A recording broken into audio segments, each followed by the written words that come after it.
Почему одни богатые, а другие бедные? Как помочь ребенку сформировать позитивные финансовые привычки и что значит думать как Рокфеллер? Такие темы стали самыми популярными на Республиканском финансовом форуме, который стартовал накануне. Что важно, в этот раз организаторы пробуют новый формат занятий. Подробнее Евгения Кладкевич. Кредит, депозит или инвестиции – понятия, которые порой даже взрослых вводят в ступор, сыктывкарским подросткам сейчас понятны как нельзя лучше. Ребята знают, во что вкладывать накопленные средства, как приумножить доходы и как не стать жертвой мошенников. Сейчас мне 18 лет, и, возможно, в ближайшее время появится работа. Сейчас уже есть стипендия, и умение распоряжаться финансовыми средствами – это очень важно и нужно на данный момент для меня.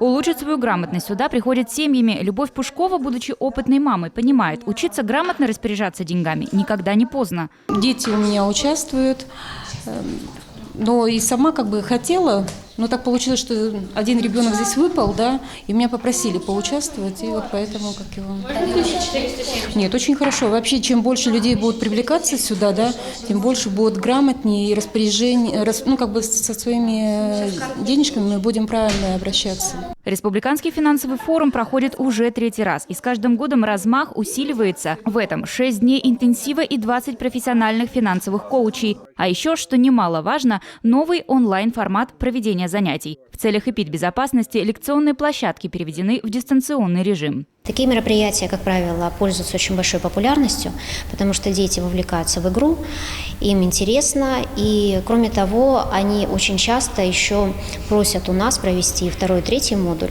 чтобы понять и почувствовать себя инвестором, почувствовать себя предпринимателем и, скажем так, для себя сделать какие-то выводы, кто они вообще в этой жизни, на что они способны. Участники 3-го Республиканского финансового форума. От лица правительства Республики Коми и Министерства финансов Республики я рада приветствовать вас на этом ежегодном событии, которое стало уже традиционным и с каждым годом приобретает все больше и больше размах.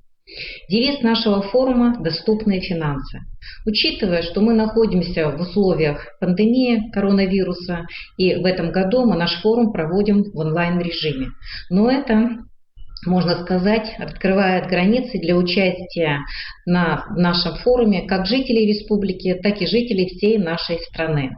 Ежедневно онлайн-программа включает минимум 2-3 лекции от ведущих финансовых коми и московских экспертов. Спектр тем широкий. Это и составление денежного плана, и грамотная трата личных средств, и даже формирование навыков у детей. К слову, семейному бюджету и детской финансовой грамотности в этом году на форуме особое внимание. Так, в первый день Вячеслав Крылов, эксперт из Москвы, детально объясняет, как с малых лет воспитывать в человеке здоровое отношение к деньгам. Именно воспитание, привитие социально одобряемых норм управления личными финансами и будет являться одной из правильных целей экономической социализации.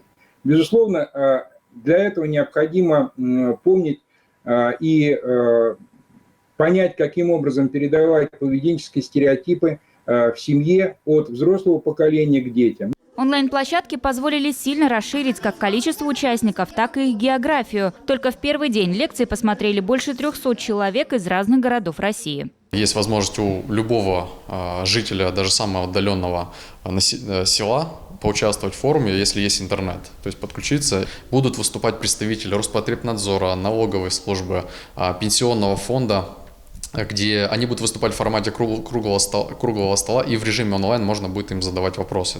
О том, как умело распоряжаться финансами, важно знать даже опытным предпринимателям. К слову, для них предусмотрена особая программа – субботний бизнес-завтрак с наставниками. Остальные же участники свою грамотность смогут прокачивать до 28 ноября. Подключиться можно с любого устройства. Евгения Кладкевич, Олег Костромин, телеканал Юрган, Сыктывкар.